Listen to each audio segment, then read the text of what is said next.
Tout est fin prêt en vue de la tenue à Miami, en Floride, de la prochaine édition du programme gouvernemental Gouvernement La Caillou ce samedi 19 juillet.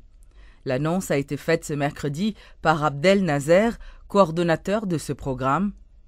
Dans le cadre d'un dialogue social avec des représentants de la diaspora, l'administration Martelly et le gouvernement Lamotte vont présenter des projets et des mesures visant à l'amélioration des services à la communauté haïtienne d'outre-mer dans plusieurs domaines, dont l'identification et le registre civil, les droits de vote, les douanes, l'accueil à l'aéroport et la sécurité. Diaspora, différemment de communautés locales, il y a d'autres préoccupations, à savoir des préoccupations concernant l'identité, des préoccupations concernant la reconnaissance de leur nationalité.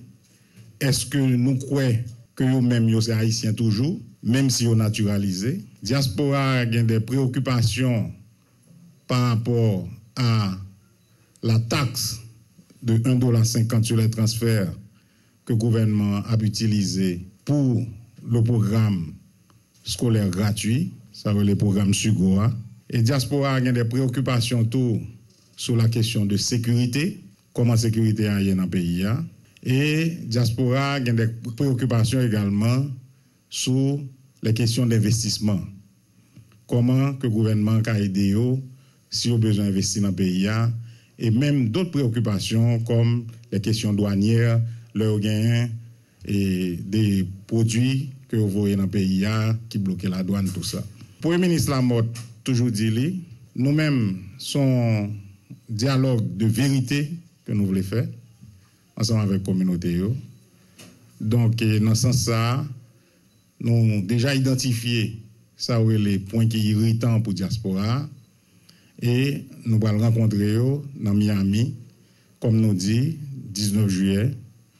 Et ce n'est pas seulement la population de Miami, mais nous avons invité une bonne partie de diaspora aux États-Unis, que ce soit dans l'autre ville, tant que Boston, Orlando, New York, etc., etc.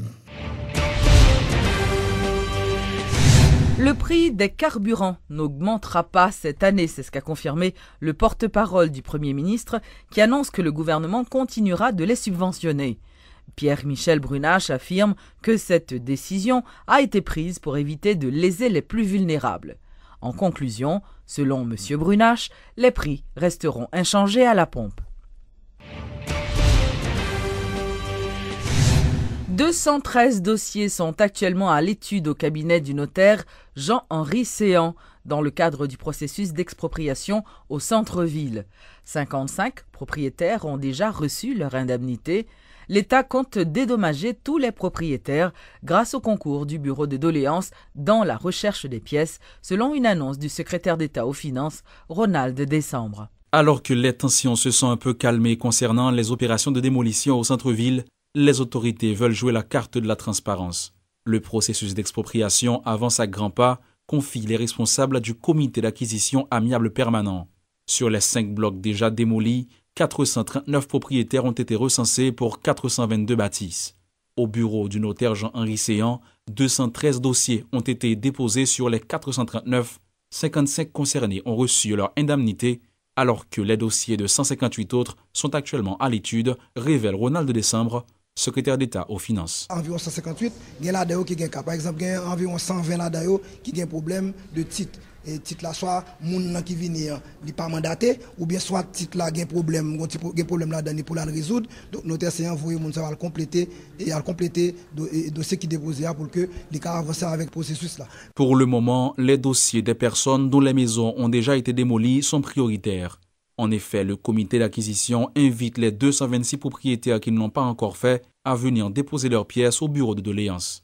Plus qu'une promesse, c'est une assurance. Ronald Décembre précise que tous les expropriés seront indemnisés. Nous concentrons surtout dans l'espace centre-ville côté que moun yo gen ka yo détruit déjà pour que nous permettre que de toucher l'argent indemnisation. Tout le monde a indemnisé au centime près. La cité administrative sera construite sur 30 hectares de terre déclarés d'utilité publique par le président Martelly. 5 blocs compris entre la rue de la Réunion, la rue de l'Enterrement, celle du Champ de Mars ont été déjà rasés et les techniciens des travaux publics attendent les prochaines directives qui ne tarderont pas à venir, selon le secrétaire exécutif du comité, Éric Jasmin.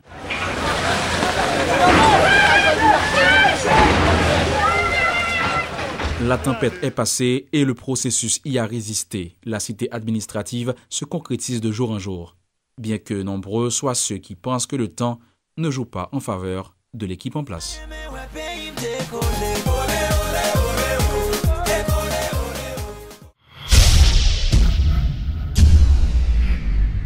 Le ministre de l'Agriculture, Thomas Jacques, a procédé mardi à la réouverture d'une école agricole dans la commune de Dondon, se situant dans le nord du pays. Cet établissement, fermé depuis plus de 20 ans, pourra accueillir une cinquantaine d'étudiants lors de la prochaine rentrée scolaire. C'est engagement ça que nous-mêmes, au niveau du gouvernement, nous prenons. Pour que la production nationale, ce n'est pas un mot, mais c'est dans les actions. Et c'est peut-être ça, rien qu'en 2 ans, nous permettre que la croissance économique paysan les passer de 0,5, 0,10 à 4,3%. Et c'est grâce à l'appui du secteur agricole qui a contribué grandement à atteindre le taux de croissance. Ça fait plus de 20 ans que le pays n'a pas jamais connu un taux de croissance comme ça. Il revient à vous, jeunes, chargés à fougue. Génération ça, nous avons pour nous prendre un pays ça, pour permettre que plein de nous fassent produit 3, 4, 5, 6 fois plus. Nous avons un engagement pour que tête monde nous menons politique pour que nous capables de boiser. Nous avons un engagement pour que nous mettions en place des politiques qui sont capables de diminuer l'importation des produits agricoles et qui permettent que le marché agricole haïtien est capable de combler par la production nationale. Voilà notre engagement et c'est notre credo politique. Le Bureau haïtien du droit d'auteur, BHDA, a mis fin ce mercredi à un séminaire de 2 jours organisé à l'intention des musiciens, chanteurs, producteurs et ceux qui travaillent dans le domaine de la musique. Cette activité, ayant pour thème le droit d'auteur et le commerce de la musique, avait pour objectif de permettre à ces artistes de connaître leurs droits et de le faire respecter. Le piratage des œuvres artistiques était au centre des débats ce mercredi lors d'un séminaire organisé par le Bureau haïtien du droit d'auteur, un phénomène qui ne date pas d'hier et qui existe un peu partout dans le monde. En Haïti, les artistes sont nombreux à s'en plaindre, mais la solution n'est pas pour demain.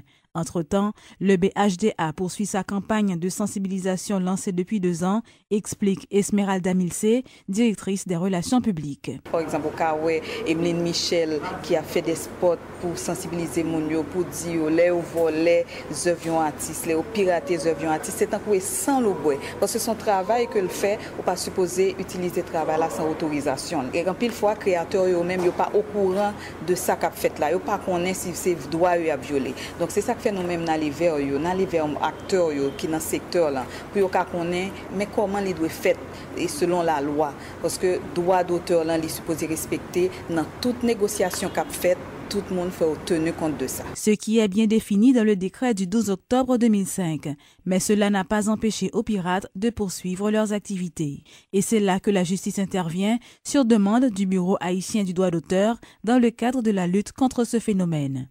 À la question de savoir si cette intervention a porté fruit, la réponse de Willem Sédouard, spécialiste en droit d'auteur au BHDA. Il y a des cas qui passent côté, il y a de saisies qui a fait, il y a de démarches qui fait pour empêcher les gens d'utiliser une œuvre protégée sans autorisation. À bien analyser la situation, les pirates n'ont toujours pas appris la leçon, si bien que le phénomène persiste. Voilà qui ne fait que renforcer les préoccupations des artistes évoluant dans l'industrie musicale. La technologie qui se pose plus développée et puis gain plus connaissance de technologie pour comment vous protéger vous faire parce que là font CD. On est qui mettre le deux après ça, on monde prendre lui faire plusieurs copies et ou pas vendre CD original là, c'est un problème. Grand l'artiste qui est victime de ça. En plus, ou gain doit sortir musique là après ça ou jeune sur internet sans c'est pas même qui mettait. Nous même artistes, nous pas vivre comme ça. Autant de propositions mais très peu de résultats. Alors que l'État haïtien fait de son mieux pour freiner le phénomène, la réalité reste la même et les artistes sont toujours les grands perdants.